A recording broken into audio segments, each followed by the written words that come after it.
Hi there. My new text is mediated by Thomas deZengotita. He is a Columbia-educated professor of anthropology and also a contributing editor to Harper's Magazine. He's been writing about media for a while now and cites the people here on the screen as some of his influences. I was particularly interested to see McLuhan referenced as an influence because I did my canonical text on McLuhan, and I was able to see many of the ideas that McLuhan forwarded synthesized in deZengotita's work. I also highlighted Postman because I've read him before and could see a little bit of that influence as well. Some of the others I was not as familiar with, but deZengotita said that he had read, he'd been reading prolifically on media for years, and that his ideas, although original, really were kind of a compilation of all of these thinkers and researchers that he's read over the years. Here is the book from Amazon, the cover. I'm going to look at some key concepts that deZengotita forwards in his book. These concepts are original to him, and he weaves them throughout his commentary in Mediated. According to deZengotita, everything is a representation. His term mediated refers to how everything has been through this filter of media. And in going through this filtering process, things lose their raw meaning and they become merely a representation. So that everything, the news we see, the experiences we have, even our identities and lifestyles, are a representation of reality rather than the reality itself. He also uses the metaphor of the blob to kind of describe this mediating concept. He says that he'd been looking for a long time for a metaphor that could sort of encapsulate his idea of mediation. And he said that he could never quite get it right until he came upon this idea of the blob. He said that the problem with trying to comprehend the process of mediation is that you can't get outside of it. He says it's a shadow that expends no energy and makes no effort, yet it never falters. He files all of the mediation that he sees under this concept of the blob, which of course was a movie by Steve McQueen, and it was this big sort of entity that just kind of rolled through the town and gathered up everything in its wake. He said that the blob has no limits. It just has elasticity that just can encompass everything, and basically that it is it's part of this filtering process. Once something's encapsulated by this idea of the blob, we take it in and we understand it to be just part of what's around us. He says that it comes from all directions and no directions. Nothing's too great, nothing's too small for this idea to encapsulate. He says that it can't allow something. Not only does it have the ability to encompass everything, it can't allow something to stay outside of it. It can't be unmediated. So this idea that everything that happens has to become mediated. It has to go through this filter of becoming representational rather than real. Which also ties into his idea that everything is optional. He says the opposite of real isn't phony or illusional or fictional, it's optional.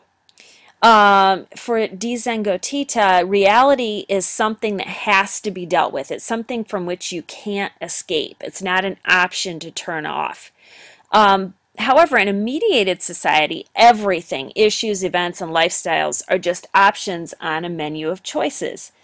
And here's where I see a little bit of McLuhan's influence when McLuhan was talking about the idea of when we went from a society that took everything in through our ears, through sound, things weren't optional. We don't have, as he called, earlids. But when we were introduced to print media, we were able to choose and select what we wanted to see, what we wanted to take in, and we had options. So this is where I saw a parallel with McLuhan here, that in our society today, everything is optional. We have very little that we have to deal with. And that is his definition of what is real and what is not. He also has this idea of the flattered self. According to deZengotita, the irresistible flattery comes from being addressed incessantly. Everything is about us. And it leads to this concept that he calls the me world. And that's his construct for everyday life constructed out of all of the representational options. These things reflect our tastes and our judgments. We select our options to fit our lifestyles and kind of create our own little world. He says that it's kind of our tendency to create our own reality. And so in this way, we've almost had the second creation, this idea that there's the world as it's presented to us, and then there's this world that we make. And that is a big part of this idea of the flattered self. He also explores the idea that we have that everything is possible, that we can create anything, we can do anything, we can be anything, and we have no limits. So again, this inflates our view of ourselves and makes us think that everything that's happening can be customized to our own individual likes and dislikes, thus this me world. It made me think a little bit when we were reading Gain. There was a discussion about how we archive our lives, how everything about the minutia of our daily living is put out on social media. It made me think of that idea of whether that is narcissism or whether that's just using what we have now to chronicle, using the technology we have to chronicle our life and our times. I saw a little bit of that in here. Then finally, he had this principle that he called the Justin's helmet principle. I thought it was a little cheesy because we never really understand who this mysterious Justin is. I guess he's just kind of a random little boy. But the illustration that deZengotita created is that we as a society have sort of an ambivalence to the mediation. When we look around us, we see a lot of ideas where things are made safer or they're made more palatable. When kids would grow up, even 20 years ago, or maybe a little longer, they would go out and they'd play and they'd be expected to fall down and get scrapes and get bruises, and that was just part of the experience of growing up. But now we look and we see kids and they've got knee pads and elbow pads and helmets. And not just that, they're also playing in padded playgrounds with rubber floors and rounded corners. And what deZengotita says is that this is a little odd. We look at this scene and we think there's something not quite right about it, but at the same time, the benefits are pretty obvious.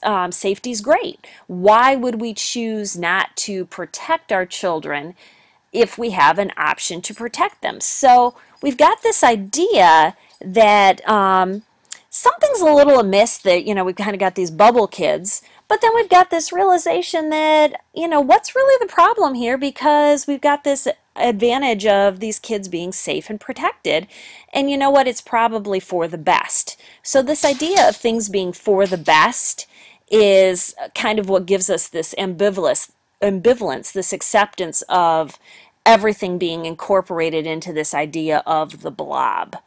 So basically, these are the constructs or the ideas that deZengotita has created that he then weaves in through his commentary. He explores why we idolize children in our society. He explores why we're so busy all the time. He explores politics. And he uses these constructs that he's laid out in the first couple chapters to then elaborate on society at large. I write a little bit more about this in my blog post, so if you're interested, stop by and read a little bit more about how he weaves these concepts into commentary about society. Thanks so much for listening. Have a great day.